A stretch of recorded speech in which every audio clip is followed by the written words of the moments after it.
Good evening everyone. एक बार फिर से जुड़ गए हैं इंडियन हिस्ट्री चैनल के साथ में। अगर बात करें तो अपनी जॉब नाम से ये चैनल हो चुका है, और चैनल होने का कारण केवल ये है कि इस चैनल पर आपको एक ऐसे वीडियो मिलते हैं जो आपको परीक्षा की दृष्टि से सबसे ज़्यादा इंपॉर्टेंट होते हैं। देखिए, जैसा कि सुबह वाले हिंदी वाले वीडियो में ही हमने आपसे कहा था कि शाम को जो आपके लिए लेक्चर लेकर आएंगे वो इंडियन पॉलिटी स्टार्ट करेंगे। इंडियन पॉलिटी जैसे कि आपको स्क्रीन पर दिखाई दे रहा होगा उसके बारे में पढ़ना स्टार्ट करेंगे। देखिए, अगर भारतीय संविधान की अगर बात करी जाए तो भारतीय संविधान को हमें लगभग 1947 या 1946 की घटनाओं से नहीं, लगभग 200 वर्षों से पीछे से हमें भारतीय संविधान को जोड़ना होगा। अगर भारतीय संविधान की जोड़ने की बात करें तो सबसे पहला क्वेश्चन यही आता है कि भारतीय संविधान क्या है। तब आप भारतीय संविधान के बारे में अगर कहें तो आप कहेंगे कि भारतीय संविधान एक लिखित किताब जरूर है, मगर वो लिखित किताब हमें ये बताती है कि संसार में अगर अगर कोई भारत जैसा देश की अगर बात करें तो सबसे बड़ी डेमोक्रेसी वाला देश भारत जो किसी एक पुस्तक से चल रहा है तो वो भारतीय संविधान है, जिसमें ये बताया गया है कि कौन किसका क्या कर्तव्य होगा, देश के प्रधानमंत्री का क्या कर्तव्य होगा, क्या वेतन होगा, देश के राष्ट्रपति का क्या कर्तव्य होगा, क्या वेतन होगा, कितने एमएलए होंगे, कौन से राज्य को क्या सुविधाएं दी जाएंगी और क्या सुविधाएं नहीं दी जाएंगी। ये सारी की सारी अगर बातें करें तो भारतीय संविधान हमें बताता है। अगर भारतीय संविधान में और आगे देखें तो मैंने आपको कहा कि भारतीय संविधान जो आप पढ़ते हैं वो भारतीय संविधान ना केवल 1947 का पढ़ने वाला संविधान होगा, बल्कि वो संविधान लगभग पीछे 200 वर्षों पुराना आपको इतिहास पढ़ना बहुत जरूरी होगा। लगभग 200 वर्षों पुराना इतिहास देखना है आपको। अगर 200 वर्षों पुराना इतिहास की मैं बात करूं, जैसे कि बहुत सारी घटनाएं अगर हम आपस में जोड़ना स्टार्ट करें तो सबसे पहली घटना अगर देखें तो 1773 की घटना को हमें उस पर प्रकाश डालना बहुत जरूरी हो जाएगा। 1773 की घटना की अगर बात करें तो हमने रेगुलेटिंग एक्ट के बारे में पढ़ रखा होगा। रेगुलेटिंग एक्ट तो क्या था ये रेगुलेटिंग एक्ट, इसका मीन क्या था? इसका मीन ये था कि जब अंग्रेजों ने क्या करा, हमारे ऊपर एक ऐसा कानून ले आए कि उन्होंने ये बोल दिया कि कोई भी भारतीय अपना स्वयं का व्यापार नहीं कर सकता, उन्हें अंग्रेजों के अधीन रहकर कार्य करना पड़ेगा। तो सोचने वाली बात ये भी हो गई कि कहीं ना कहीं 1773 में हम किसी न किसी कानून के साथ बंध गए थे। सेम हमने लगभग जो है कई वर्षों तक इस पर जो है इस कानून के विरुद्ध लड़ते रहे होंगे, और लड़ने के बाद इसी कानून के जो है खिलाफ एक नया कानून आया होगा जो 1784 में आया होगा। 1784 में पढ़ने वाला कानून हमने पढ़ा जिसे हम रेगुलेटिंग एक्ट करके के विपक्ष जो कानून आया है वो हो गया आपका पिट्स इंडिया एक्ट आया आपका।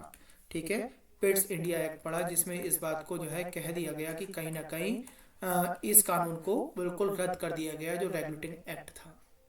ऐसे बहुत सारे चर्चे होते हैं हमारे, हम संविधान से पहले उन बातों पर चर्चा करते हैं। जैसे कि अगर और बात की जाए तो आपको ये बताना होगा जैसे कि 1857 की जब क्रांति हुई थी तो क्रांति का कारण क्या था? केवल एक ही कारण था क्रांति का कि भारत में ना जितने भी राजाओं के या आम जनता के संतान नहीं हुआ करती थी, पुत्र नहीं हुआ करता था, तो वो किसी पुत्र को गोद नहीं ले सकता था। और जब नहीं ले सकता था तो अंग्रेजों ने फिर से एक ऐसा कानून बना लिया, और कानून बनाने के बाद उन्होंने हड़प की नीति चालू कर दी। और जब हमने हड़प की नीति का विरोध किया होगा तो विरोध करने के बाद तब जाके महारानी ब्रिटेन ने वो पूरा का पूरा भारत को अपने अंडर में ले लिया। तो अपने अंडर में लिया होगा तो किसी कानून के अंतर्गत ही तो लिया होगा। उसके बाद भी अंग्रेजों ने जो बीआईसी यहाँ पर काम कर रही थी तो उसने उन कानून को जो महारानी ब्रिटेन के अंदर में आया करता था उसे तोड़ते हुए एक अपना नया फिर से कानून बना लिया जिसमें भारत के 4 भाग कर दिए ABCD करके। तो उन भागों को पढ़ते हुए हमें इन भारतीय संविधान को चर्चा करना बहुत आवश्यक हो जाती है।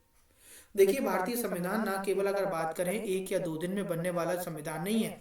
हम लोग बार बार कह देते हैं कि 2 वर्ष 11 महीने 18 दिन में भारतीय संविधान मिलकर तैयार हुआ, बनकर तैयार हुआ। ऐसी कोई घटना अगर हम देखें तो हमें ये नहीं समझनी है, हमें इसका पीछे का बैकग्राउंड बहुत ज़्यादा समझना है। क्योंकि पीछे का बैकग्राउंड अगर समझें तो भारतीय संविधान में जो चर्चा करनी है हमें अपने लेक्चरों में वो ये चर्चा करनी है कि जब संविधान बन रहा होगा तो कितनी परेशानियां आई। जैसे कि सबसे बड़ी परेशानी तो आप ऐसे करके आइडिया लगा सकते हैं कि जब अंग्रेज भारत को छोड़कर जा रहे थे तो अंग्रेज भारत छोड़ के जब गए तो भारत की उस समय जनसंख्या लगभग 39 करोड़ के आसपास थी।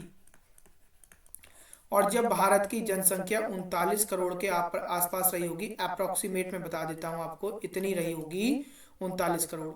तो ऐसी कंडीशन में जब संविधान बनाने के लिए कैबिनेट मिशन भारत में आया तो उसमें 3 व्यक्ति थे कैबिनेट मिशन में। जब कैबिनेट मिशन में मैं आपसे कहूं 3 व्यक्ति आए कैबिनेट मिशन में, क्या कौन कौन थे? 3 व्यक्ति, उनके नाम मैं आपको बता दूं। जैसे कि पहले व्यक्ति का नाम आप याद रखेंगे पैथिक लॉरेंस। दूसरे व्यक्ति के अगर बारे में चर्चा करेंगे तो आप बताएंगे अलेक्जेंडर थे, अलेक्जेंडर।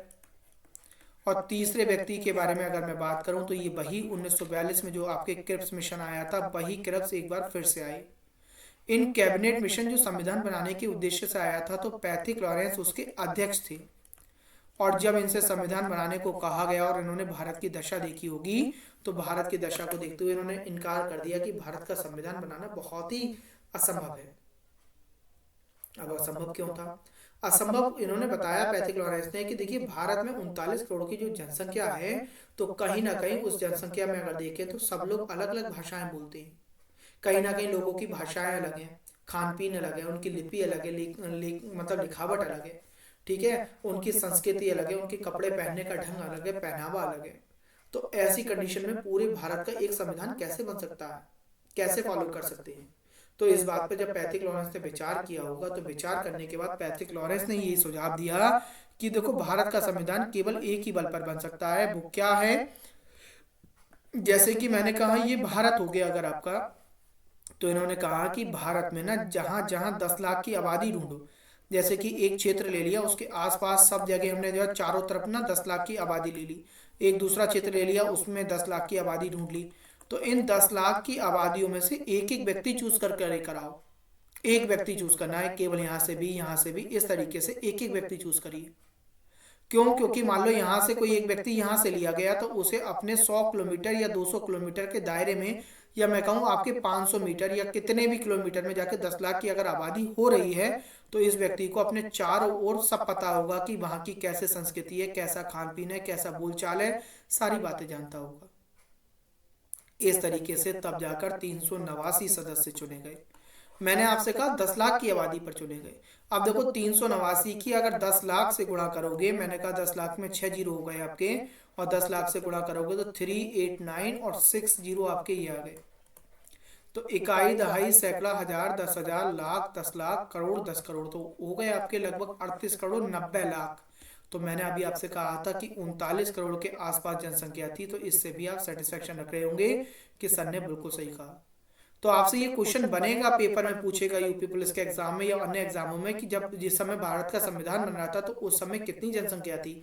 तो 39 करोड़ के आसपास जनसंख्या थी। तब जाके 389 सदस्य चुने गए। इसके साथ साथ संविधान बनाने कौन आया? कैबिनेट मिशन आया। कैबिनेट मिशन में कितने सदस्य थे? 3 सदस्य थे। कौन इसके अध्यक्ष थे वो बताया गया। तो ये सारी बात आज जो हमने देखा, केवल छोटा सा वीडियो जो हमने आपको बनाया, वो हम आपको वो दृष्टि बताने जा रहे हैं कि भारतीय संविधान बनाते समय क्या क्या दिक्कतें आई।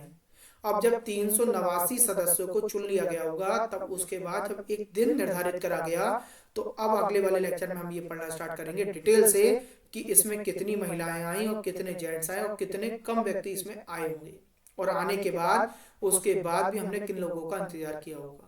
मुस्लिम लीग आखिर क्यों नहीं जोड़ी इसके साथ में? पंडित जवाहरलाल नेहरू ने अगर जो है मान लो प्रस्तावना का प्रारूप लेकर आए, तो वो क्यों घोषित नहीं हो पाया? उन बातों पर चर्चा करेंगे।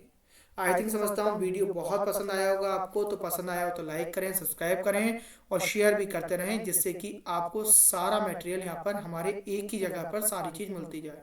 यहाँ आपको मैं सारी के सारी वो कॉन्सेप्ट क्लियर कराऊंगा जो एग्जाम की दृष्टि से सबसे ज़्यादा इंपॉर्टेंट और पेपर में कहीं नहीं छूटे। शायद आपने वीडियो देखने के बाद आपको ये जरूर लगने लगा होगा कि इसमें सारी डिटेल सर ने हमें जो है क्लियर कर दी, जो पेपर के एग्जाम की दृष्टि से पूछी जाती होगी। चलिए अब अंत करते हैं। कल फिर मिलेंगे आपको हिंदी के वीडियो के साथ में और आपके पॉलिटी के वीडियो के साथ में। नमस्कार, धन्यवाद।